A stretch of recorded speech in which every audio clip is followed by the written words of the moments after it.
கலங்கிடும் மகனே வருவாயா, இயேசு அழைக்கின்றார். கண்ணீர் துடைப்பார், மார்போடு சேர்ப்பார், மாறாது அன்பு நம் இயேசு. கண்ணீர் துடைப்பார், மார்போடு சேர்ப்பார், மாறாது அன்பு நம் இயேசு. கலங்கிடும் மகனே வருவாயா, இயேசு அழைக்கின்றார்.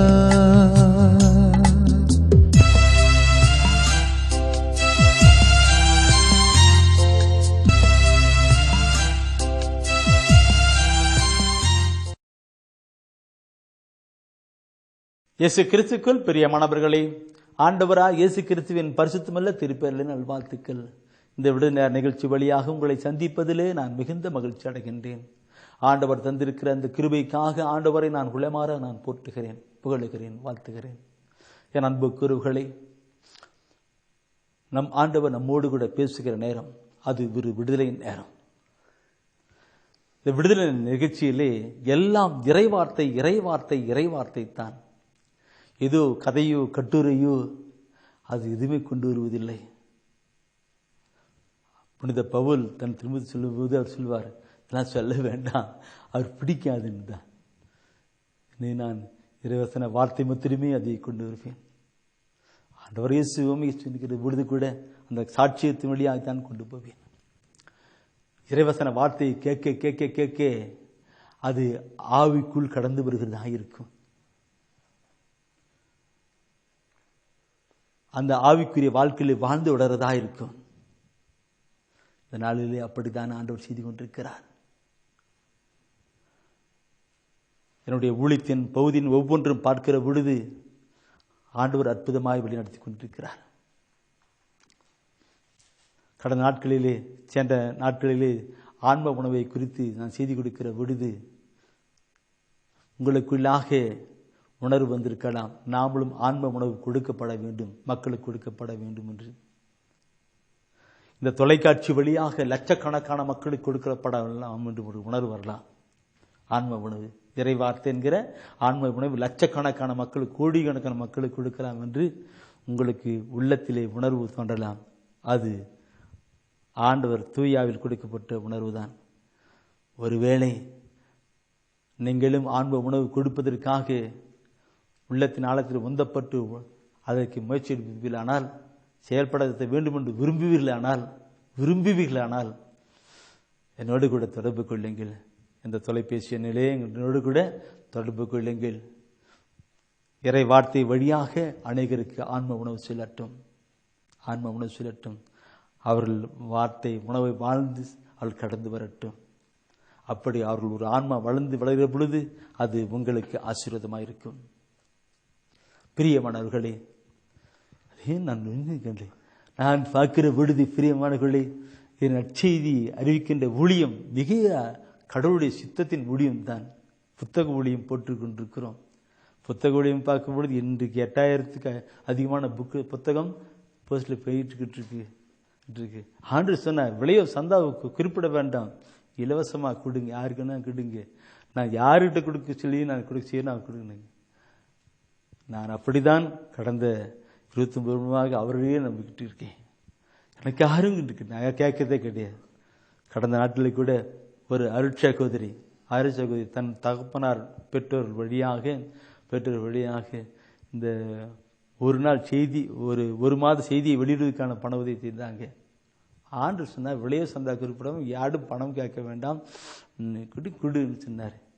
இன்னைக்கு இந்த சகோதரி ஒரு மாத புத்தகம் வெளியிடுவதற்கான முழு பணத்தையும் கொடுத்துருக்குறாங்க. 8500 புத்தகம் அடிச்சுட்டு இருக்கோம், போஸ்டில் போயிட்டு இருக்கு, அத்தனையும் கொடுத்துருக்காங்க. எப்படி அவருடைய சித்தம் திருவிழம் திட்டம் நிறைவேறணும். இந்த நாளிலும் பிரியமானவர்களே, நாங்கள் இந்த ஊழியம், தொலைக்காட்சி ஊழியம், புத்தக ஊழியம், ஒவ்வொரு ஊழியம் நடந்து கொண்டிருக்கிறது. இதெல்லாம் யூடியூப்பில் பாருங்க, வெப்சைட்டில் பாருங்க. கடவுள் உங்களுக்கு உணர்த்துவார் என்றால் இந்த ஊழியத்தை ஜெபத்தால் காணிக்கலாம் தாங்குங்கள். ஒரு நிமிஷம் நம் கண்களை மூடி இந்த நாளிலே ஆண்டவரை பேசுங்கன்னு ஒப்புக் கொடுக்கலாம். அப்பா, என்னை முழுதுமாக ஒப்புக் கொடுக்கிறேன். என் ஆவி, ஆன்மா, சரீரத்தை ஒப்புக் கொடுக்கிறோம். எங்கள் எண்ணங்கள், சிந்தனைகள் எல்லாவற்றையும் ஒப்புக் கொடுக்கிறோம். ஆண்டவரே, எங்களை ஒருநிலைப்படுத்தும் உம்முடைய வசன வார்த்தைகளை நாங்கள் வாழ்வாக்கிக் கொள்வதற்கு எங்களை அர்ப்பணித்து ஒப்புக் கொடுக்கிறோம். நீ பேசுகிற வார்த்தை எங்களுக்கு வாழ்வாய் வளம நடந்துவிட்டோம். உங்களுடைய வார்த்தையை நான் கேட்கிற பொழுது என் ஆண்டவராக இயேசு கிறிஸ்துவே, நீர் எங்கள் அருகிலே நிற்பதையும் நாங்கள் உணர, உங்களுடைய தெய்வீக பிரசனத்தை உணர்ந்து கடந்து வர எங்களுக்கு கிருபை செய்யும், கிருபை செய்யும். ஆண்டவரே பேசும், ஆண்டவரே பேசும், ஆண்டவரே பேசும். ஆமீன். பிரியமானவர்களே, இந்த நாளிலே இதயத்தில் எழுதப்பட வேண்டும் என்கிற ஒரு கருத்து, தெய்வீக திருவசனம் வார்த்தைகள் எல்லாம் இதயத்தில் எழுதப்பட வேண்டும் என்கிற ஒரு தெய்வீக வார்த்தை தான் ஆண்டவர் நாளில் எனக்கு கொடுத்திருக்கிறார். எப்படி சொல்றதுன்னு தெரியல. இறைவசன வார்த்தை எல்லாம் இதயத்தில் எழுதப்பட வேண்டும் என்று தான் கொடுத்திருக்கிறார். உண்மையாவே பயங்கரம். பெற்றோர்கள் சொல்வார்கள், பிள்ளைகளுக்கு சொல்லுகிற அறிவுரை சொல்லும்போது, நான் சொல்ற வார்த்தை நல்ல ஞாபகம் வச்சுக்கோ, மனசுல பதிய வச்சுக்கோ சொல்லுவார்கள். பதிய வச்சுக்கோ சொல்லுவாங்க பெற்றோர்கள். நான் சொல்ற புத்திமதி எல்லாம் உள்ளத்துல மதியில மனசுல பதிச்சு வச்சுக்கோ, தப்பு பண்ணிக்கூடாது, புரிஞ்சா அப்படின்னு அறிவுரை சொல்லுவார்கள். மனசுல பதிய வச்சுக்கோ. சிலர் வயதான காலகட்டத்திலே பெற்றோர்கள் அவர்கள் இறந்துருவாங்க. அவங்க இறக்குற பொழுது எனக்கு தெரிஞ்ச ஒரு சகோதரோட அப்படி சொல்லியிருக்கிறேன். எங்க அப்பா சாகரத்துக்கு முன்னாடி ஒரு வார்த்தை சொன்னார். எங்க அப்பா சாகரத்துக்கு முன்னாடி ஒரு வார்த்தை சொன்னார். அது என் மனசுல அப்படி பதிஞ்சு போச்சு பிரதர். எங்க அம்மா ஒரு நாள் நான் ஸ்கூல் படிக்கும் போது ஒரு வார்த்தை சொன்னாங்க. இன்னைக்கு கூட அந்த வார்த்தையை என்னால் மறக்க முடியாது பிரதர். அந்த அம்மா சொன்ன வார்த்தை தான் இன்னைக்கு இவ்வளவு தூரம் கொண்டு வந்திருக்கு பிரதர்ன்னு சொல்லுவாங்க. இது கேட்டுக்கொண்டிருக்கிற உங்களுக்கும் அப்படி இருக்கும், எனக்கும் அப்படி இருக்கு, என் சகோதரருக்கும் அப்படி இருக்கு. பார்க்கணும் பிரியமலே. ஏதோ சொல்லப்பட்ட ஒரு வார்த்தை, நல்வார்த்தை உள்ளத்தில் பதிஞ்சு போச்சு. அந்த வார்த்தை நாம் இதோ நடக்கும் பொழுதெல்லாம் கூட அது அப்படி செயல்படுத்துகிறது, அது நடப்பிக்கதா இருக்கிறது. இன்று இந்த தெய்வீக திருவசன வார்த்தையில் ஆண்டுடைய வார்த்தை நம்முடைய உள்ளத்திலே பதியுமானால், எங்க அப்பா சொன்ன வார்த்தையின் உள்ளத்தில் அப்படி இருந்துச்சு பிரதர் அப்படி சொல்லுகிறது போல, அம்மா சொன்ன வார்த்தை போல இன்று இந்த வசன வார்த்தை இருந்தால் நாம் எப்படி இருக்க முடியும், எப்படி வாழ முடியும் சொல்லுங்க. பார்க்கணும். என் அன்புக்குரியதை நான் சொல்லுகிற பொழுது ஒரு கருத்து இருக்கிறது. இந்த எதிர்மறையான ஒரு கருத்தும் பிசாசு செஞ்சுக்கிட்டு இருக்கிறார். கடவுள் எப்படி எல்லாம் செயல்படுத்துகிறாரோ அதுக்கு எதிர்மறையாக செய்து கொண்டிருக்கிறார். ஆண்டவர் உள்ளத்திலே வார்த்தைகளை பதிய வேண்டும் சொல்ல. ஆனால் இன்றைக்கு நிறைய சகோதரி சொல்லுவது என்ன, பிரதர் பைபிள் படிக்கிறேன்னா ஆனா மனசுனே தங்கமானது பிரதர் நீ சொல்ற மாதிரி பைபிள் படிக்கிறோம் பிரதர், மனசில் தங்கவே மாட்டுது பிரதர். என்ன இருக்கு தங்கவே மாட்டுது பிரதர், படிக்கிறேன் மறந்து போகுது பிரதர், மறந்து போகுது அப்படின்னு சொல்ற அநேக சகோதரி உண்டு. என் அன்பு சகோதரர்களே பார்க்கணும். லூக்கா நற்செய்தியிலே இது பத்தி தெளிவா ஆண்டவரே சொல்லியிருப்பார். லூக்கா நற்செய்தியிலே பார்க்கிற பொழுது 8ஆம் அதிகாரத்திலே மிக தெளிவாக சொல்லியிருப்பார். அதுல விதைக்கின்ற விதை இறைவார்த்தை விதைக்கின்ற விதை என்று ஒரு நிலைப்பிலே அவர் சொல்லியிருப்பார்.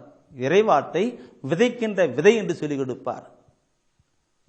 அந்த உள்ளத்திலே பதியக்கூடாத செய்யறதெல்லாம் ஒரு விதத்தில் பார்க்கும் பொழுது உலகத்தின் கவலைகளும் நெருக்கங்களும் ஆயிருக்கும் ஒரு பக்கம். அதைவிட முக்கியமானது என்ன தெரியுங்களா, பிசாசு எடுத்துட்டு போயிருந்தான். 8ஆம் அதிகாரத்திலே 12வது வசனத்தை நீங்க தயவுசெய்து எடுத்து படித்து பாருங்கள். வழியோரம் விழுந்த விதைகள் அவ்வார்த்தைகளை கேட்பவர்களுள் சிலரை குறிக்கும். அவர்கள் நம்பி மீட்பு பெறாதவாறு அழகை வந்து அவ்வார்த்தையை அவர்கள் உள்ளத்திலிருந்து எடுத்து விடுகிறது. அவருடைய உள்ளத்திலிருந்து எடுத்து விடுகிறது. பார்க்கணும் இருக்கு. அந்த வார்த்தையை உள்ளத்திலிருந்து எடுத்து விடுகிறான். கேட்ட வார்த்தையை பதிவிடாதபடி அது எடுத்துட்டு போயிட்டுதான். பொல்லாத பிசாசு இறைவசன வார்த்தைகளை கேட்டு உணர்ந்து மீட்பு பெறாதவாறு, விடுதலை பெறாதவாறு, ஆசீர்வாதத்தை பெற்றுக்கொள்ள கூடாதவாறு பொல்லாத பிசாசு அந்த இதயத்திலிருந்து வார்த்தைகளை எடுத்துட்டு போயிடுமா? பார்க்கணும். சரி, பிசாசை பத்தி நான் சொன்ன பயங்கர சொன்ன. நான் ஏற்கனவே சொல்லிருக்கிறேன், இறை வார்த்தை வல்லமையின் குறித்து நான் செய்தி கொடுத்திருக்கிறேன். இறை வார்த்தையின் வல்லமையின் குறித்து ஒரு செய்தி கொடுத்திருக்கிறேன். நீங்கள் அதை பார்க்கப்பட வேண்டுமானால் யூடியூப்ல பார்க்கலாம். யூடியூப்ல ஒவ்வொரு டாபிக்ல திங்கள் முதல் வியாழக்கிழமை கொடுக்கிற செய்தியை திங்கள் செவ்வாய் ஒரு நாள் செய்தியாகவும், செவ்வாய் புதன் வியாழன் ஒரு செய்தியாகும். அப்படித்தான் கொடுத்துட்டு கொண்டு வருகிறோம். 1 மணி நேரம் கொடுத்திருக்கிறோம். நீங்கள் அதை பார்க்கலாம். யூடியூப்ல டிவைன் லைட் மினிஸ்ட்ரி போடலாம், அல்லது பிரதர் செல்வநாதன் போட்டு பார்த்தாலும் அதை பார்க்கலாம். அதை பார்த்து நீங்க பயன்பெறுங்கள், மற்றவர்களும் சொல்லுங்க. சரி, அது இருக்கட்டும். இறைவார்த்தை மூலமா நாம் பார்க்கலாம். பார்த்துக்கிடுங்க. நான் இன்று இதயத்தில் எழுதப்பட வேண்டும் என்று அப்பா சொன்ன வார்த்தை என் உள்ளத்திலே பதிஞ்சிருக்கு. அதான் வாழ் மாத்தினா அம்மா சொன்ன வார்த்தை பதிஞ்சிருக்கு. இன்று நம்முடைய ஒவ்வொருடைய இதயத்திலும் வார்த்தைகள் பதியப்பட வேண்டும் என்று ஆண்டவர் தானே செய்து கொண்டிருக்கிறாராம். எப்படி? எடுத்து படித்து பாருங்கள் என் அன்புக்குரியவர்களே. ஆண்டவர் செய்கிற கருத்து எரேமியா புத்தகத்திலே 31ஆம் அதிகாரத்திலே 33வது வசனம். எரேமியா 31:33. இஸ்ராயேல் வீட்டாரோடு நான் செய்யவிருக்கும் உடன்படிக்கை இதுவே. இஸ்ரேல் வீட்டாரோடு நான் செய்கின்ற உடன்படிக்கை இதுவே. என் சட்டத்தை அவர்கள் உள்ளத்தில் பதிப்பேன். அவருடைய உள்ளத்தில் பதிப்பேன். அதை அவர்களது இதயத்தில் எழுதி வைப்பேன். நான் அவர்களின் கடவுளாய் இருப்பேன். அவர்கள் என் மக்களாய் இருப்பார்கள். என்கிறார் ஆண்டவர். ஒரு உடன்படிக்கை, நான் செய்யவிருக்கும் உடன்படிக்கை இதுவே. உடன்படிக்கை, அக்ரிமெண்ட். உடன்படிக்கை என்றால் அக்ரிமெண்ட் மாதிரி சொல்ற அக்ரிமெண்ட். உடன்படிக்கை இதுவே. என் சட்டத்தை, என் நியமங்களை அவருடைய உள்ளத்திலே என் சட்டத்தை அவருடைய உள்ளத்திலே பதிப்பேன், எழுதுவேன். அப்பொழுது அந்த வசன வார்த்தைப்படி வாழ்ந்து அவர்களுடைய மக்களாய் இருப்பார்கள். அப்பொழுது நான் அவருடைய கடவுளாய் இருப்பேன் என்று. என்ன அருமையான வார்த்தை! இந்த வாசன வார்த்தையை என் அன்புக்குரியவர்களே, அங்க எரேமியால கூட அங்க சொல்லி முடிக்கப்படவில்லை. பழைய ஏற்பாட்டில் மாத்திரம் முடிக்கப்படவில்லை. புதிய ஏற்பாட்டையும் பாப்பிலானால் அங்கேயும் சொல்லி இருக்கிறாங்க. நான் இந்த வசனம் முதல்ல இந்த இறைவசன வார்த்தை படிக்கிற பொழுது அப்படி கடுக்கமா போய் ஆண்டவரே இன்றைக்கு புதிய ஏற்பாட்டை பாப்பினாக்க எடுத்து நீங்க குறிச்சு படிச்சு பாருங்க. எபிரேயர்ல 8ஆம் அதிகாரத்துல 10வது வசனத்திலும், அதே எபிரேயர்ல 10ஆம் அதிகாரத்துல 15ஆம் வசனம். நான் மீண்டும் சொல்றேன். சில பேர் சொல்ல, பிரதர் வேகமா வசனம் சொல்றீங்களா, எங்களால் இழந்தே முடியலன்னு. எழுதிக்கிட எல்லாம் கம்ப்யூட்டர் உலகம், நான் அந்த காலத்து உலகம். எழுதிக்கிடுங்க.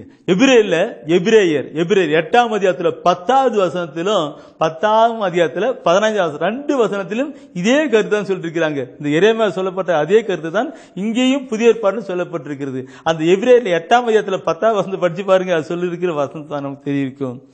அந்நாட்களுக்கு பின் இஸ்ராயேல் வீட்டாரோடு நான் செய்யவிருக்கும் உடன்படிக்கை இதுவே. என் சட்டத்தை உள்ளத்தில் பதிப்பேன். அதை அவர்களது இதயத்தில் எழுதி வைப்பேன். நான் அவர்களின் கடவுளாய் இருப்பேன். அவர்கள் என் மக்களாய் இருப்பார்கள் என்கிறார் ஆண்டவர். எத்தனை அருமையான கருத்து! அப்போ ஆண்டுடைய வசன வார்த்தைகள் என்னுடைய இதயத்திலே எழுதுமானால், சட்ட திட்டங்கள் என்னுடைய இதயத்தில் எழுதுமானால், அதன்படி நான் வாழுவேன், அதன்படி நான் செயல்படுவேன். அப்பொழுது நான் ஆண்டுடைய பிள்ளையாயிருப்பேன், ஆண்டு எனக்கு கடவுள் தந்தையாய் இருப்பார் என்று கருத்துக்கள், அருமையான கருத்துக்கள்.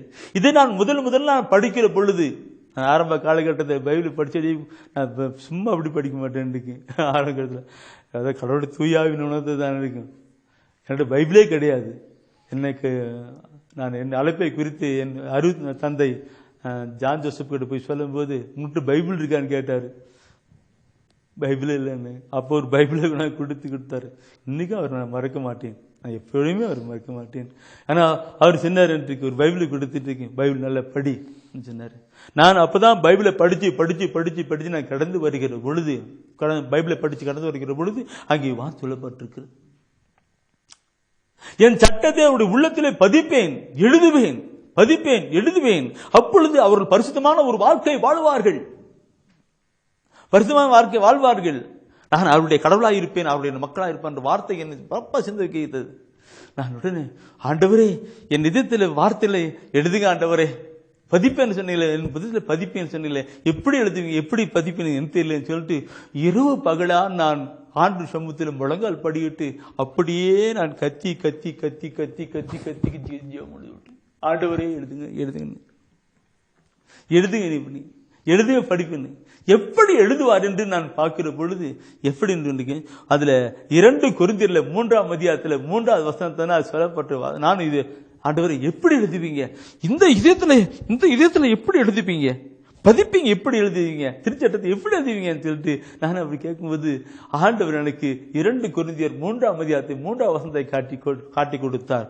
அதிலே பார்க்கிறோம் பிரியமானவர்களே, எங்கள் பணியின் வாயிலாக கிறிஸ்து எழுதிய கடிதம் நீங்களே என்பது வெளிப்படை.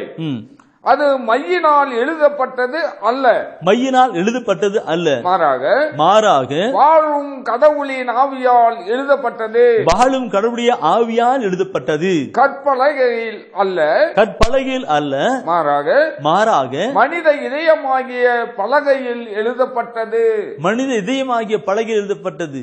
இந்த வசனம் என்னை கண் குக்கபடி செய்தது. இது மையினால் அல்ல, வாழும் கடவுளுடைய ஆவியினால், கற்பலகையில் அல்ல, மனித இதயம் என்கிற பலகையிலே. இந்த வசனத்தை படிச்சு நான் அவருக்கு அங்க படிக்கும்போது எழுதுவேன் பதிப்பேன்னு சொன்னார் இல்லைங்களா, அப்போ எழுதுவேன் ஆண்டவர் எப்படி எழுதுவீங்க எப்படி பதிப்பேன்னு சொல்லும் போது, ஆண்டவர் உயிருள்ள கடவுள், பேசுகிற கடவுள், இந்த தெய்வீக திருவள்ளுவர் பேசினார். அப்ப அவர் சொன்னாரு, நான் இதயத்தில் இப்படி எழுதுவேன், தூயாவினால் எழுதுவேன் சொன்னாரு. நான் ஆண்டவரே தூயாவியால் எழுதுங்கப்பா, என் இதயத்தில் எழுதுங்க, நான் ஒரு பரிசுத்தமான ஒரு வாழ்க்கை வாழணும், உமக்கு உகந்த மகனாக வாழணும் ஆண்டவர்னு அப்படியே கண்ணீர் விட்டு இரவு பகலாக நான் ஜெபம் பண்ணுவேன். என் மனைவி கூட அப்ப அந்த காலத்தில் படிப்பு இருக்கு கொஞ்சம், நானே படிப்பு கம்மி, அப்போ எங்க மனைவி எப்படி இருப்பா பாருங்க. நான் 11ஆம் கிளாஸ் ஆயுதான், எங்க வைப்பு 5ஆம் கிளாஸ் படிச்சது. ஆனா இப்படிப்பட்ட வசன வார்த்தை நானே என் மனைவி உட்காந்து அப்படியே கண்ணீர் விட்டு படிச்சு ஜெபம் பண்ணணும். ஆண்டவர் வசன வார்த்தை இறைவசன வார்த்தைகளை எழுதுவேன் சொன்னார். என் அன்பு கூறுகளே, இறைவசன வார்த்தையும் இந்த இதயம் என்கிற பலகையில எழுதப்படப்பட வேண்டுமானால், இந்த இதயம் என்கிற பலகையில் எழுதப்படப்படனால் இந்த பலகை சுத்தமாக இருக்கப்பட வேண்டும்.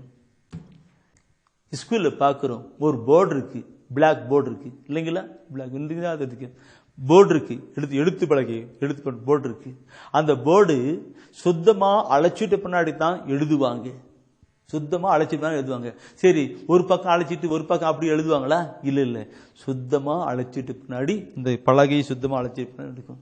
இந்த இதயம் என்கிற பலகை ஆண்டவரா இயேசு கிறிஸ்துவின் பரிசுத்த ரத்தத்தினாலே ஊத்தி இந்த பலகை கழுவப்படப்பட வேண்டும், சுத்தமா கழுவப்படப்பட வேண்டும்.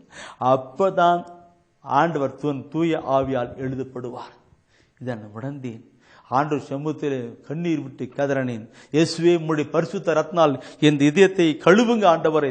நான் பிறந்த நாள் இருந்து இதுவரை எத்தனையோ அசுத்தமான நிலைக்கிறது, கரைபடிந்த காரியங்களா இருக்கிறது, இதெல்லாம் கழுவுங்க என்று கத்தி ஜெபம் பண்ணேன். அப்பொழுது இயேசுடைய பரிசுத்த ரத்தம் என் பாதத்தெல்லாம் கழுவி தீப்பிடித்து நான் உணர்ந்தேன். என் அன்புக்குரியவர்களே, மன்னிக்க முடியாத ஒரு பாவம் இருக்குமானால் கூட, மற்றவருடைய பகைமை வெறுப்பு என்கிற ஒரு பாவம் இருக்குமானால் கூட ஆண்டவர் இறைவசன வார்த்தையில் எழுத மாட்டார். என்ன பாவம் பண்ணல, மற்றவர்களை மன்னிக்கல, சமாதானத்தோடு இல்லை, வெறுப்பு அப்படிப்பட்ட நிலை இருந்தால் கூட இந்த இதயத்தில் அப்படிப்பட்ட என்ன இருக்குமானாக்க ஆண்டவர் வசன வார்த்தைகள் எழுத மாட்டார், திருச்சி எழுத மாட்டார். நான் அப்படியே ஆண்டுகள் ஒப்பு கொடுத்தேன். ஆண்டவர் எல்லாம் உணர்ந்து கடந்து எழுதுங்கப்பா, எழுதுங்கப்பான்னு அப்படியே இரவு பகலா கொண்டு குதிக்க. அப்பொழுது ஆண்டவர் தான் இருக்கு. இந்த இறைவசன வார்த்தைக்கு எழுதப்பட்டதனால்தான் இப்பொழுது உங்கள் மத்தியிலே நான் இந்த வசன வார்த்தை சொல்லிக் கொண்டிருக்கிறேன். ஒரு சர்ச்சை நான் செய்தி கொடுக்கிற பொழுது கூட கொஞ்ச நேரம் அமது ஆண்டு சொல்லுகிற பொழுது ஆண்டவர் தானே தூயா உணர்த்த நான் உங்களுக்கு சொல்லிக் கொண்டிருக்கிறேன். பார்க்கணும். சரி, ஒரு இந்த இறைவசன வார்த்தையில் ஒரு மனிதனுடைய எழுதப்பட வேண்டும் என்று பார்க்கிறோம் பிரியமாக்குள்ளே. அப்படி என்றால் இந்த எழுதப்படுகின்ற நிலையை குறித்து நான் சொல்லப்படும் போது நான் தயவுசெய்து எடுக்கணும். இதில் எப்படிலாம் சொல்லப்பட்டு திருப்பாடல் 37 31 வசனம் 37 36 வசனம் அதுல சொல்லப்பட்ட வார்த்தை பார்க்கணுங்க. கடவுளின் திருச்சட்டம் அவர்களது உள்ளத்தில் இருக்கின்றது, அவருடைய உள்ளத்தில் இருக்கின்றது. அவருடைய கால்கள் சறுக்குவது இல்லை. அவருடைய கால்கள் சறுக்குவது இல்லை என்றால் என்ன? பாவத்திலே விழுவது இல்லை, தவறு செய்வது இல்லை. அவருடைய வார்த்தை அவருடைய உள்ளத்தில் இருக்கிறனால அவர் தவறு செய்வது இல்லை என்று சொல்லப்பட்டிருக்கிறது. பார்க்கணும் பிரியமானவர்களே. கடவுளின் திருச்சட்டம் அவர்களது உள்ளத்தில் இருக்கிறது.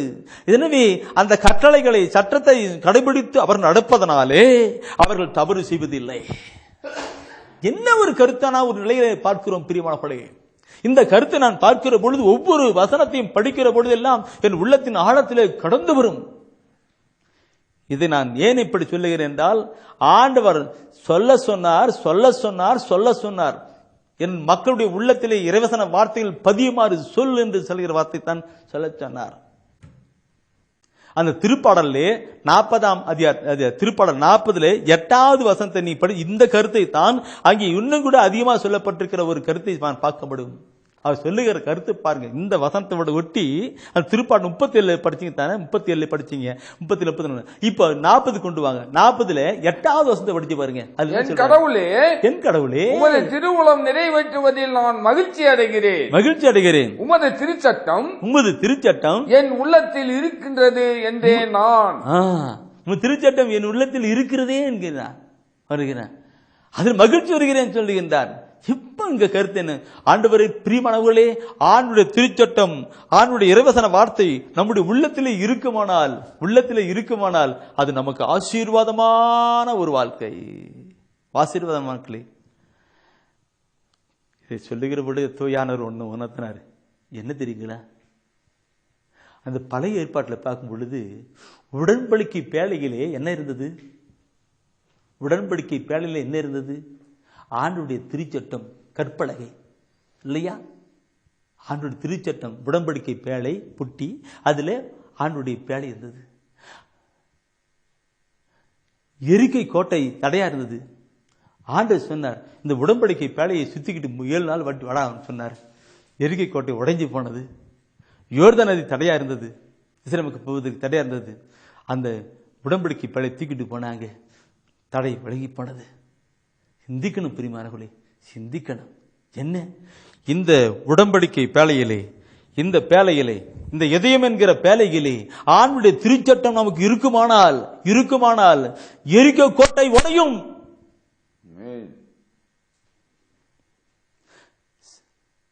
யோர்தான் நதி வழி விலகு கிடக்கும். பார்க்கணும்.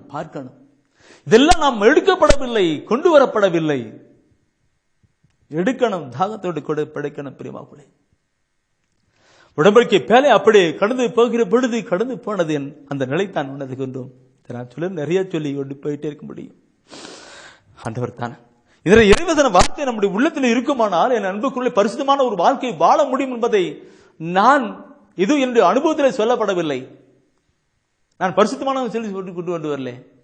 திருப்பாடல் ஆசிரியர் சொல்லிக் கொடுக்கிறார். திருப்பாடல் ஆசிரியர் அது சொல்லிக் கொடுக்கிறார். அபிஷேகம் பண்ணப்பட்ட அவர் சொல்லி தரார். திருப்பாடல் 119 11வது வசனம் படிப்பு இல்லானால் அங்கே என்ன சொல்லப்படுகிறது? திருப்பாடல் 119 11வது வசனம் சொல்லப்பட்டது என்ன?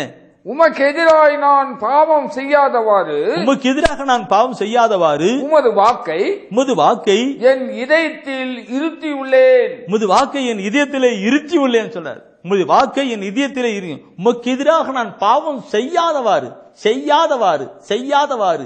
உம்முடைய திருச்சட்டத்தை உம்முடைய வார்த்தையை என் இதயத்திலே இருத்தியுள்ளேன் சொன்னார். அப்படி ஆண்டுடைய வசன வார்த்தை இந்த இதயத்திலே இருக்குமானால் நாம் பாவம் செய்ய முடியாது. வார்த்தைக்கு முன்னால் உள்ளத்தின் நிறைவு வாய் பேசுன்னு சொல்லுவார்கள். உள்ளத்தில் நினைச்சே நான் செஞ்சுட்டேன்னு சொல்லுவாங்க. இந்த உள்ளத்திலே இறைவசன வார்த்தை எல்லாம் நிறைக்கிற பொழுது அங்கே தவறான கருத்துகள், தவறான பேச்சுகள் கடந்து வருவதில்லை. பிரியமானவர்களே, இதை கேட்டுக்கொண்டிருக்கிற என் அன்பு சகோதரமே, எனக்குள் தாகம்தான், எனக்குள் தாகம்தான். இன்னும் மக்கள் மனமாறப்படவில்லை, மக்கள் மனமாற்றின் கடந்து வரவில்லை, மனமாறவில்லை. ஆண்டவராக இயேசு கிறிஸ்து அன்று எருசலேம் நகரை போய் பார்க்கிறார். மனம் இந்நாளிலாவது மனம் திரும்பல் ஆகாதா என்று கண்ணீர் விட்டு அழுகிறார். இந்த நாளிலும் அடியான அப்படித்தான் அழுது கொண்டிருக்கிறேன். ஒவ்வொரு நாளும் அழுகிறேன்.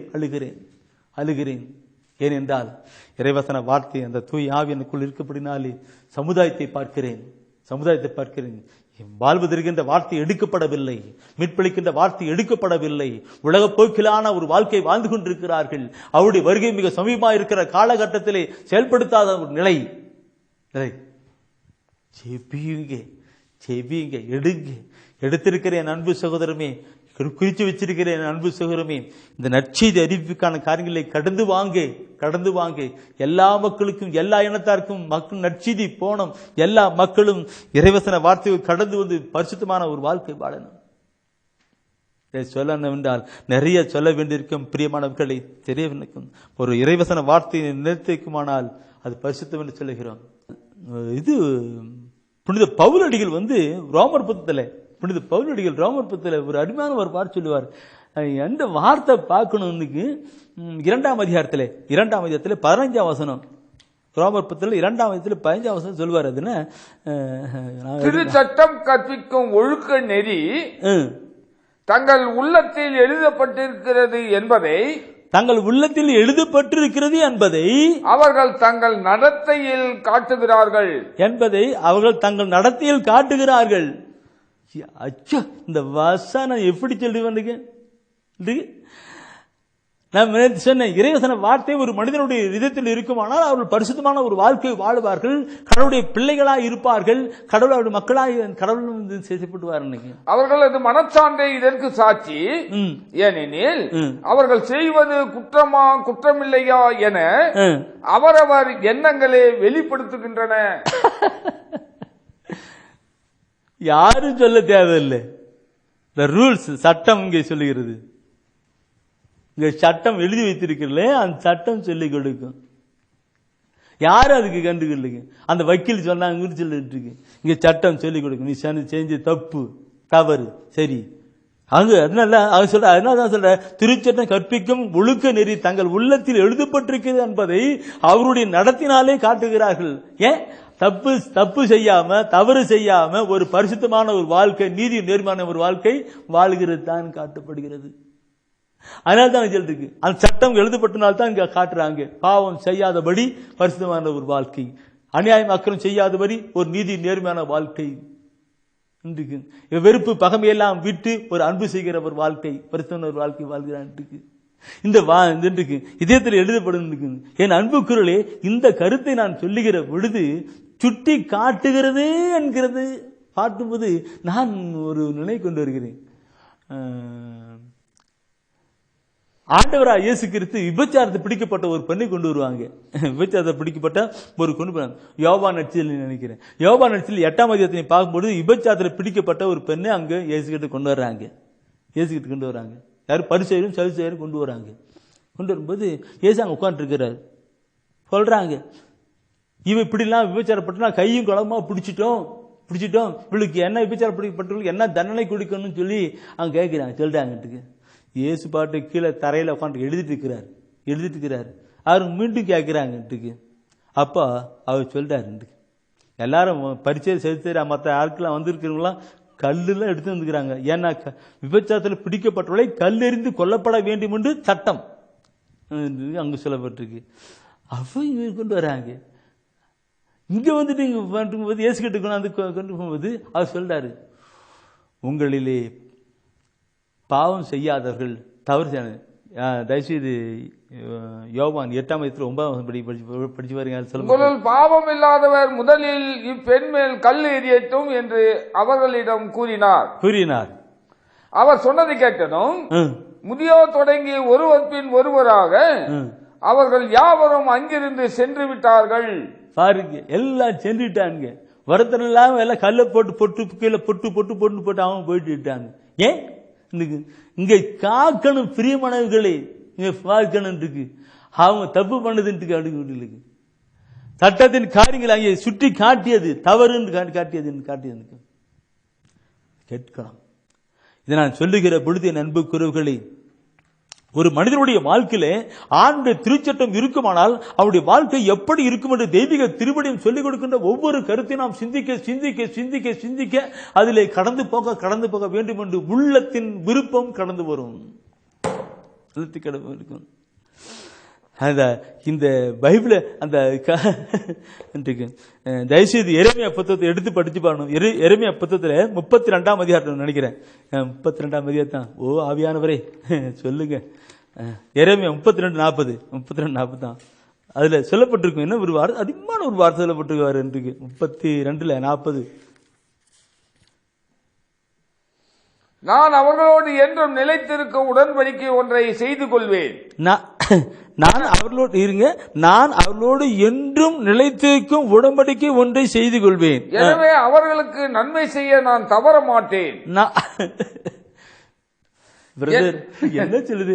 நான் அவர்களுக்கு நன்மை செய்ய தவற மாட்டேன். என்னை பற்றிய அச்சத்தை அவர்களது இதயத்தில் பதிய வைப்பேன். என்னை பற்றிய அச்சத்தை அவர்களது இதயத்தில் பதிய வைப்பேன். இதனால் அவர்கள் என்னை விட்டு விலகி செல்ல மாட்டார்கள். நான் முன்ன நேற்றுக்கு சொல்ல ஒவ்வொரு கருத்தையோடு கூட இந்த கருத்தை ஒப்பிட்டு கொண்டு வாங்க. என்ன சொல்லுகிறது? நான் அவளோடு என்றும் நிலைத்திருக்கும் உடன்படிக்கை ஒன்றை செய்து கொள்வேன் சொல்லிட்டு, எனவே அவர்களுக்கு நன்மை செய்ய நான் தவற மாட்டேன். முன்ன சொல்ல தவற மாட்டேன். இங்கே சொல்ல அடுத்தது வார்த்தை சொல்ல, என்னை பற்றி அச்சத்தை அவர்களது இதயத்தில் பதிய வைப்பேன். தெய்வ பயம் பதிப்பேன். இதனால் அவர்கள் என்னை விட்டு பாவம் செய்து விலக மாட்டார்கள், தவறு செய்து விலக மாட்டார்கள் சொல்லப்பட்டிருக்கிறது.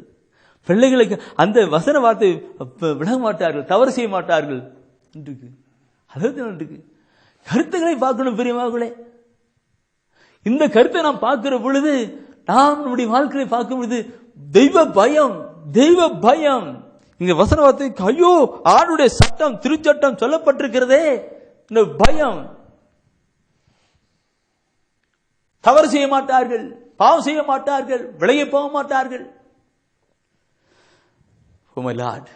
இப்படிலாம் சொல்லி கடலில் பார்க்கும் பொழுது நான் பார்க்கணும், ஆண்டவராய் இயேசு கிறிஸ்து இதோ சாதாரணமா சொல்லி முடிக்கல.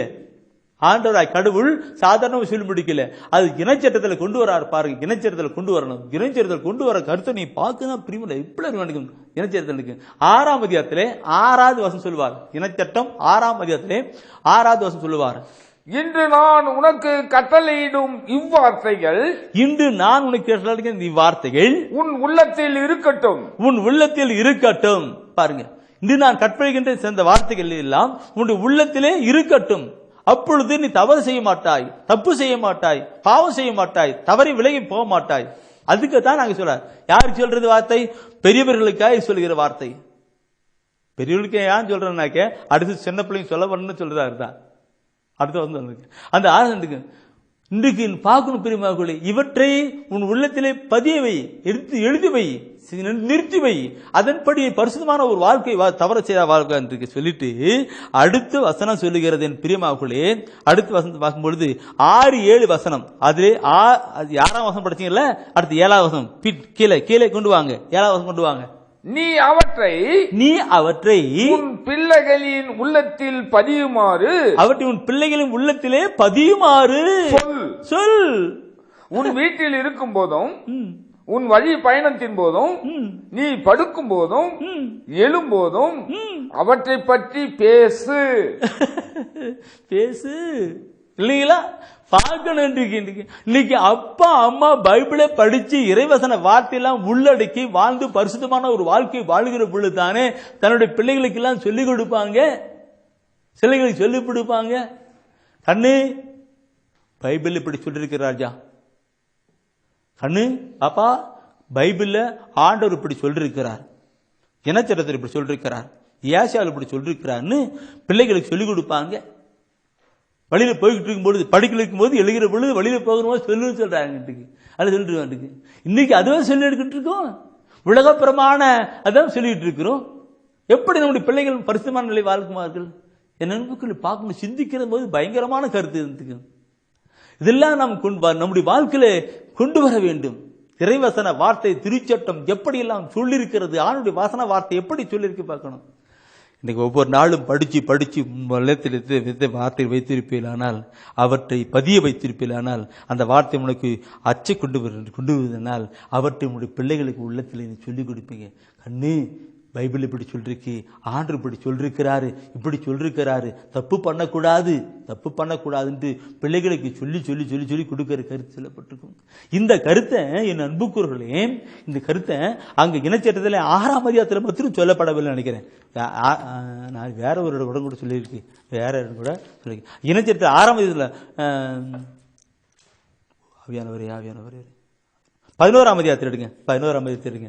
அங்க ஆவியானவர் அங்க கூட அவர் சொல்லி கொடுத்திருக்காரு.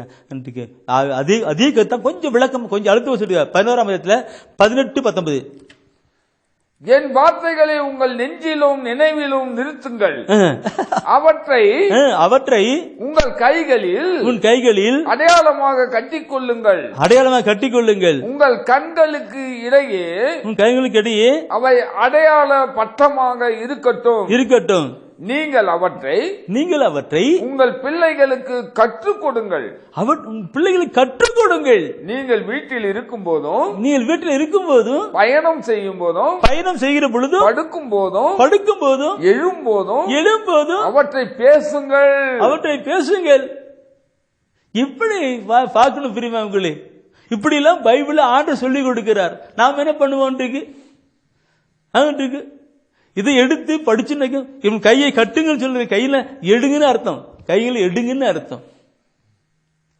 எடுங்க, படிங்க, அதை கொண்டு வாங்க, அவற்றை பிள்ளைகளுக்கு சொல்லுங்க. சின்ன பிள்ளைகளை சொல்லுங்க, சின்ன வயசுலேயே அவளுக்கு சொல்லிக் கொடுக்கணும். இன்னைக்கு பெரிய பெற்றோர்கள் சொல்லுவாங்க, பிரதர் எங்க பையன் பிரதர் பயங்கரமா குடிக்கிறான் பிரதர், தப்பா போறான் பிரதர், என்ன பண்றது தெரியல பிரதர், ஜெபிங்கன்னு. அக்கா நான் ஜெபம் பண்றது, அண்ணா நான் ஜெபம் பண்றது கரெக்ட், நீங்க நல்ல ஒரு பாவ அறிக்கை பண்ணீங்கன்னு சொல்லுவேன். பாவ அறிக்கை இன்னைக்கு ஏன் என்ன, நீங்க உங்களுடைய பிள்ளைகளை பைபிள்ல திருச்சட்டம் என்ன சொல்லுதோ அதுபடி செய்யல. பைபிள் ஆண்டவர் என்ன சொன்னாரோ அது நீங்க செய்யல. இன்னைக்கு அநேக சகோதர சகோதரி அப்படிதான் இருக்கா. என் பிரதர் எங்க புள்ள ஒரு பையனை கூட்டி ஓடிட்டா பிரதர், தப்புப்பா நடக்கிறா பிரதர். பிள்ளைகள் 5 விளையாது 50 விளையறதில்ல. நான் சொல்லுவேன், முதல் நல்ல ஒரு பாவ செய்யுங்கன்னு. ஏன் திருச்சட்டத்தை எடுக்க வெல்லவில்லை? தப்பு. படிப்பறிவில்லை இல்லையா? மக்கள் அறியாமல் கலந்தா ஒன்றும் பண்ணல. படிச்சிருக்கிறீங்க, எவ்வளவோ டிகிரி படிச்சிருக்கிறீங்க, எல்லாம் வேலையில் இருக்கிறீங்க, எல்லாம் ரிஜியம் பண்ணிட்டு இருக்கிறீங்க, கரெக்ட். என்ன பைபிள் படிச்சீங்களா? திருச்சட்டம் சொல்லுகிறது, ஆண்டவர் திருச்சட்டத்தின் வழியாக சொல்லுகிறார், இவற்றை உன் உள்ளத்திலே வை, அதை பதிய வை, அவற்றை உன் பிள்ளைகள் உள்ளத்திலே பதியுமாறு சொல்லு. அவனுக்கு சில எழுதுகிற பொழுது, படுக்கிற பொழுது, சாப்பிடுற பொழுது, போகும்போது, வரும்போது சொல்லு. அது இப்படி கடைப்பிட்டான்னு சொல்லிருக்கு. அதுபடி நீங்க செஞ்சீங்களாக்கா? அதை படி செஞ்சீங்களாண்ணா? செய்யலண்ணா? அதுதானே முதல்ல தவறு. நீ முதல்ல நல்ல ஒரு பாவரிக்கை பண்ணு. ஆண்டவரே, ஒரு திருச்சட்டத்தை எடுக்காத இருந்து விட்டேன், மன்னிங்க. ஆண்டவர் கடைப்பிடிக்காம வாழ்ந்து விட்டேன், என்னை மன்னிங்க. இப்ப எங்க பையனையும் எங்க பிள்ளையும் மாத்துங்க ஆண்டவரேன்னு சொல்லிட்டு அப்புறமாலும் ஜெபம் பண்ணுங்க, அது நடக்கும்னு சொல்லி ஆம்பரியமான பிள்ளை எடுக்கலாம். வீட்டுல அப்பா அம்மா பிள்ளைகள் எல்லாரும் உட்கார்ந்துட்டு கொஞ்ச நேரம் பைபிள் எடுத்து படிக்கணும், 2 வரணுங்கணும். எப்படி இருந்திருக்கான்? சரி, இப்படி சின்ன வயசுல அவங்க படிக்கல எழுதுகிற பொழுது, வழியில உண்ணுகிற பொழுது, சாப்பிடு இந்த வழியில போகிற பொழுது இவற்றை பற்றி பேசு சொல்றாரு. அப்படி பேசினா எப்படி நடக்கும் என்று பிரியமானவர்களை பார்க்கிற பொழுது திருப்பாடல் 119 சொல்லப்படுகிறது. திருப்பாடல் 119 9வது வசனம் சொல்லுகிறது, இளைஞர் தன் நடத்தையில் மாசற்றதாய் காத்துக்கொள்வது எவ்வாறு? மாசற்றதாய் பரிசுத்தமாய் வாழ்வது எவ்வாறு? உம் வாக்கை கடைபிடிப்பதால் அன்றோ? உம்முடைய வார்த்தையை கடைபிடிப்பதால் அல்ல. அப்பாமார்களே, அம்மாமார்களே, அண்ணன்மார்களே, தங்கச்சிமார்களே, சகோதரர்களே, சகோதரிகளே, என்ன சொல்லுது? இந்த வாலிப உலகம் கெட்டு குட்டிச்சேராயிருக்கிறது, கெட்டு குட்டிச்சேராயிருக்கிறது. ஏன் ஏன் நம்முடைய பிள்ளைகள் அப்படியெல்லாம் கெட்டு போயிருக்காங்க? ஏன் இறைவசன வார்த்தை எடுக்கல? இது உலகப்புறமான பக்தி முயற்சியிலையும் பாரம்பரியமான காரியங்களை போயிட்டு இருக்கிறோம் அல்லவா?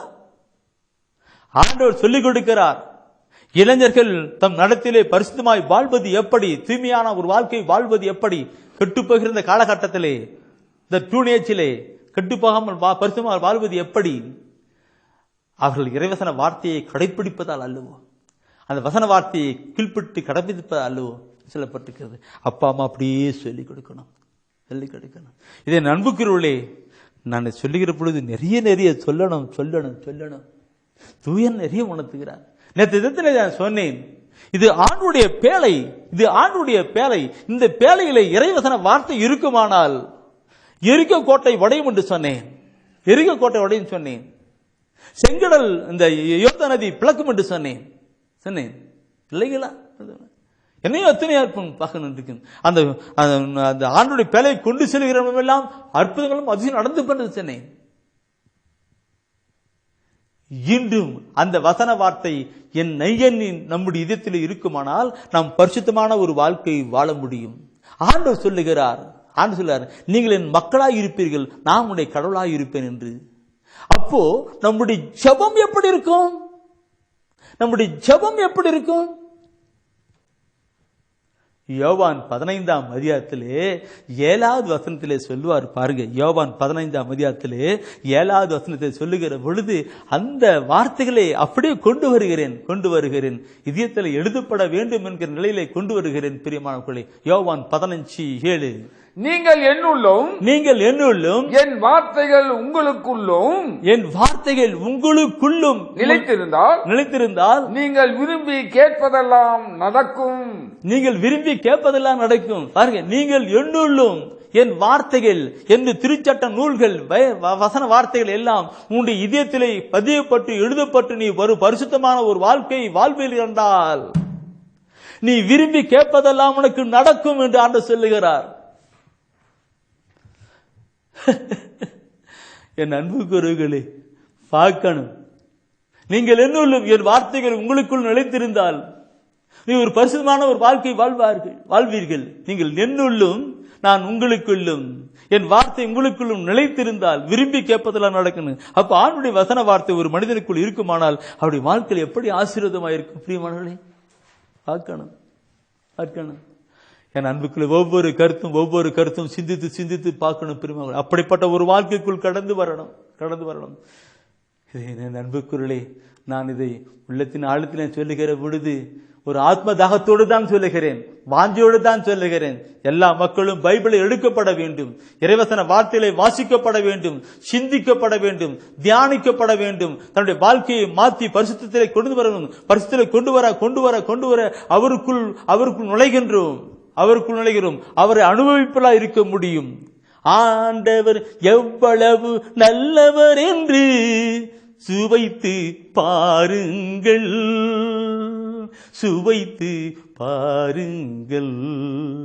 என் ஆண்டவரிடம் இல்லாதது ஒன்றுமில்லை, அவரால் முடியாதது ஒன்றுமில்லை. இல்லைங்களா? அவர் அனுபவிக்கணும். அவர் அனுபவிக்கிறது இன்னைக்கு இறைவசன வார்த்தை கற்றுக் கொடுக்கிற வழிமுறைகளை தான் பார்த்து போகணும். வழிமுறை கடந்து போகணும். விலக நிலையிலே கிடையாது. இதை கேட்டுக்கொண்டிருக்கிற அன்பு சகோதரமே, நம்மை நாம் சிந்தித்து பார்க்கலாம். நம்முடைய தனிப்பட்ட வாழ்க்கையை சிந்தித்து பார்க்கலாம். நம்முடைய குடும்ப வாழ்க்கையை நாம் சிந்தித்து பார்க்கலாம். நம்முடைய குடும்பத்தில் எப்படி நாம் வாழ்ந்து கொண்டிருக்கிறோம் என்பதை சிந்தித்து பார்க்கலாம். நம்முடைய சமுதாயத்தை சிந்தித்து பார்க்கலாம். நம்முடைய சமுதாயம் எப்படி வாழ்ந்து கொண்டிருக்க, செயல்பட்டுக் கொண்டிருக்க சிந்தித்து பார்க்கலாம். எல்லா மக்களும் இறைவசன வார்த்தையை ஏற்று கடந்து கொண்டு வந்த போது அவருடைய மகிமை எப்படி இருக்கும், எப்படி செயல்பட்டு கொண்டிருக்கும் பார்க்கணும். உரியவர்களே, இதெல்லாம் சொல்லி வருகிற பொழுது எனக்குள்ளாக ஒருவரை பற்றி நான் பேச வேண்டியது தூயால் உந்தப்படுகிறது. அவர் தான் அன்னை மரியாள், அவர் தான் தாய் மரியாள். அந்த அன்னை மரியாள் உண்மையாகவே அந்த பார்க்கிற பொழுது பயங்கரமான ஒரு நிலை. என்னுடைய ஜபங்களெல்லாம் அந்த தூய அன்னை மரியாதையோடு கூட கலந்து செய்துப்படுவேன். அன்னை மரியாள் ஒரு பரிசுத்தமான நிலையிலே கடந்து போகிறான். ஆண்டுடைய வசன வார்த்தையெல்லாம் சிந்தித்து தியானத்தை அப்படியே பரிசுத்தமான வாழ்க்கை இருக்கிறாங்க. அப்போ உலகம் எல்லாம் பாவ வாழ்க்கை வாழ்ந்துகிட்டு இருக்குது, ஆசீர்வாதம் இல்லாத ஒரு நிலை இருக்கின்றது. அப்பொழுதுதான் யோசேப்புடைய திருமண காரியங்களை நிச்சயிக்கிறாங்க. ஒரு மகனை பெற்றெடுப்பீங்க, அந்த மகனுக்கு இயேசு என்கிற பெயரிடுவீங்க, இயேசு என்கிற பெயருக்கு அவர் மக்களை பாவத்திலிருந்து மீட்பார் என்ற ஒரு வார்த்தை. இதை கேட்டவுடனே அந்த அன்னை முற்றிலுமாக தன்னை தாழ்த்தி ஒப்பு கொடுத்தாங்க. தாழ்த்தி ஒப்பு கொடுத்தது மட்டுமல்ல, அன்னைக்கு கபிரியேல் தூதர் வந்து சொன்னதிலிருந்து ஒவ்வொரு நாளும் நடக்கிற நிகழ்ச்சி எல்லாம் இறைவசன வார்த்தையோடு கூட சொல்லப்பட்ட வார்த்தையோடு சிந்தித்து கடந்து வராங்க. அவர் கடந்து வர இன்னும் பரிசுத்தத்திலே அதிகமாக கடந்து போனதுதான். தன் ஒரு மகனை பலி கொடுத்ததுக்காக அவர்கள் அழுது புலம்பி கடந்து போயிட்டு படல. என்ன சொல்லிக் கொடுக்கிறாங்க? ஏன் அப்படி சொல்லிக் கொடுத்து கடந்து போக முடிச்சுதாங்க? அவர் காணவர் கல்யாணத்தில் அவர் சொல்லுது போல செய்யுங்கன்னு சொன்னாங்க. ஏன் அப்படி சொன்னாங்க? ஏன் இந்த அன்னையுடைய வாழ்க்கையில அப்படிப்பட்ட ஒரு அனுபவங்களும் வாழ்க்கையுமா கடந்திருந்தபடினால் தான் அப்படி சொன்னாங்க. இதை பார்க்கிற பொழுது லூக்கா நற்செய்தியிலே 2ஆம் அதிகாரத்தில் 51வது வசனத்தை நீங்க படிச்சு பார்ப்பீங்களா, அங்க ஒரு வார்த்தை சொல்லி இருக்கும். ஏன்னா அந்த அம்மா எங்க வச்சிருந்தாங்கன்னு பார்த்தேன். லூக்கா நற்செய்தி 2ஆம் அதிகாரம் 51வது வசனம். அவருடைய தாய் இயேசுவின் தாய் இந்நிகழ்ச்சிகளை எல்லாம் தமது உள்ளத்தில் பதித்து வைத்திருந்தார். இந்த நிகழ்ச்சி எல்லாம் தன் உள்ளத்திலே பதித்து வைத்திருந்தால் அப்படி உள்ளத்தை நிறுத்தினாங்க இல்லைங்களா என்று பார்க்கணும். எனவே அன்புக்குரிய சகோதரமே, நம்முடைய வாழ்க்கையை பார்க்கணும். அவருடைய வார்த்தையை நமக்கு வாழ்வாய் கடந்து வருகிறது. ஒரு நிமிஷம் கண்களை மூடுவீங்களா?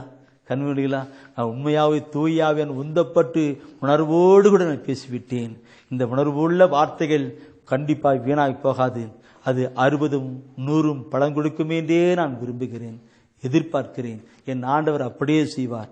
என்னுடைய இல்லை, அவர் தானே சொல்ல எப்படிலாம் சொல்லடான்னு சொன்னார், சொல்லிட்டேன். எப்படிலாம் செஞ்சிட்டேன், அவரையே செய்வார்.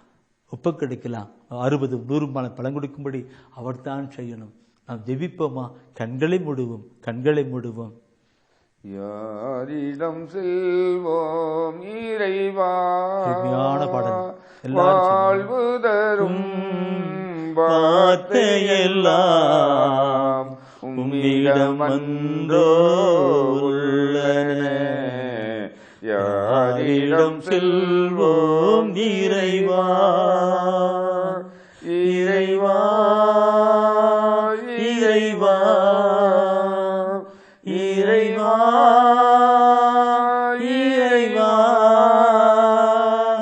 அலை மோதும் உலகினிலே ஆறுதல் நீ தர வேண்டும்.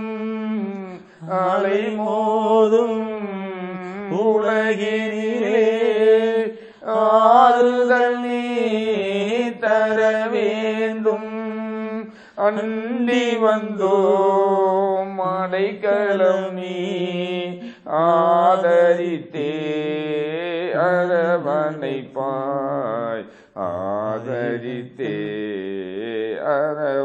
அரவணைப்பாய். யாரிடம் செல்வோம் இறைவா, இறைவா, இறைவா, இறைவா, இறைவா. ஆம் ஆண்டவரே, வாழ்வு தரும் இறை வார்த்தையானவரே, வார்த்தையே மனு உருவாகி எங்களிடம் குடிகொண்டுள்ள ஆண்டவரே, உம்மை நன்றியோடு உம்மை போற்றுகிறோம், புகழுகிறோம், ஆராதிக்கிறோம், நன்றி செலுத்துகிறோம் சுவாமி. ஆண்டவரே, இதோ இந்த விடுதலை செய்தி நேரத்திலே ஆண்டவரே உமது இறை வார்த்தையை ஆண்டவரே எல்லா மக்களுடைய இதயத்தில் எழுதி கொண்டிருப்பதற்காய் நன்றி செலுத்துகிறோம் ஆண்டவரே, நன்றி செலுத்துகிறோம் ஆண்டவரே. இந்த விடுதலை இறை செய்தியை வெளியிட உதவிய குடும்பத்தை நீர் ஆசீர்வதியும் ஆண்டவரே. ஆண்டவரே, இதோ இந்த நேரத்திலே இந்த இறை செய்தியை கேட்டுக்கொண்டு எல்லோரையும் ஆசீர்வதியும் ஆண்டவரே. அவருடைய எல்லா பலவீனங்களும் மாறட்டும் ஆண்டவரே. உம்முடைய உயிருள்ள இறை வார்த்தை எல்லாருடைய இதயத்தில் எழுதப்படட்டும் ஆண்டவரே. ஆண்டவரே, எல்லா இளைஞர்கள் இளம் பெண்களுடைய இதயத்திலே உமது இறை வார்த்தை எழுதப்படட்டும் ஆண்டவரே. ஆண்டவரே, இந்த பொல்லாத உலகத்திலே, தீமை நிறைந்த உலகத்திலே ஆண்டவரே, இளைஞர் இளம் பெண்கள் உமது இறை வார்த்தையின்படி நடக்க ஆண்டவரே, உமது தூய ஆவியின் வல்லமை ஒவ்வொரு மேலும் இறங்கட்டும் ஆண்டவரே. ஆண்டவரே, எல்லோருடைய குடும்பத்தில் இருக்க எல்லா பிரச்சனைகளும் மாறட்டும் ஆண்டவரே. ஆண்டவரே, எல்லாருடைய கடன் பிரச்சனைகளும் மாறட்டும் ஆண்டவரே. தொழில் ஆசீர்வாதம் கிடைக்கட்டும் ஆண்டவரே. ஆண்டவரே, வேலை இல்லாத பிள்ளைகளுக்கு வேலை ஆண்டவரே கிடைப்பதற்கான ஆசீர்வாதத்தை தாரும் ஆண்டவரே. ஒப்பு கொடுக்கிறோம் ஆண்டவரே. எல்லாருடைய இதயத்திலும் ஆண்டவரே உமது இறை வார்த்தையில் எழுதப்படட்டும் ஆண்டவரே. ஆண்டவரே, அவற்றின்படி நடக்கக்கூடிய மக்களாக மாறட்டும் ஆண்டவரே. ஒப்பு கொடுக்கிறோம். நீர் அப்படி செய்வதற்காக நன்றி செலுத்துகிறோம் ஆண்டவரே. நன்றி ஆண்டவரே. நன்றி ஆண்டவரே. ஓரி ஷரரரரரே யாரரவரா ஓரி ஷரரரே ஆமென்.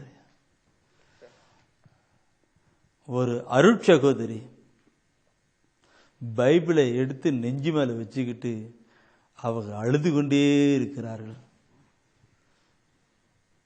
அவருடைய உள்ளத்தின் உணர்வுகள், பாரங்கள் எல்லாம் ஆண்டவர் பார்க்கிறார். ஆண்டவருக்காய் கடந்து போக வேண்டும் என்கிற உள்ளுணர்வும், ஆண்டவர் நம்முடைய வசன வார்த்தையில இதயத்தில் எழுதும் என்கிற உணர்வும் அவருடைய உள்ளத்திலே கண்ணீரோடு ரெண்டு பக்கம் ரெண்டு கண்களை கண்ணீர் விட்டு அழுது கொண்டிருக்கிறார்கள். ஆண்டவரை அவரை கண்ணோக்குகிறார். அவரை எடுத்து ஆண்டவர் பயன்படுத்த இருக்கிறார். நன்றி ஆண்டவரே. இதே போல எல்லாரும் எழுப்பப்பட வேண்டும் அப்பா, எழுப்பப்பட வேண்டும். எல்லாரும் கடந்து வரணும். நான் ஜெபிக்கிறேன் வழி நடத்தும். ஆமென். அரியே வாழ்க ஆண்டவரும் உடனே, பெண்களிலே நீர் பேரு பெற்றீரும் மகனும் வாழியவே. பரிசுத்த மரியாயே எங்கள் பரமனின் தாயாரே, பாவிகள் எங்களுக்காய் பரமனை மன்றாடும். இப்போதும் நீர் மன்றாடும், எப்போதும் நீர் மன்றாடும். தீமைகள் நெருங்கையிலே பரமனை மன்றாடும். மரணம் வருகையிலே எம்மை தாங்கும் அம்மா.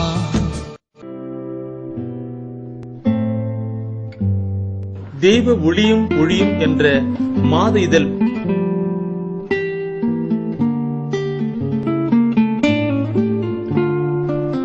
எமது டிவைன் ஊழியத்தின் வழியாக வெளியிடப்படும் தெய்வ ஒளியும் ஒளியும் என்ற மாத இதழ் பெற வேண்டும் என்றால் சரியான முகவரியை அனுப்புங்கள்.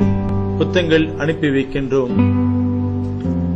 எங்கள் ஊழியங்களுக்காக ஜீவியுங்கள். ஆண்டு குணத்தை என்ற காணிக்கையால் தாங்க.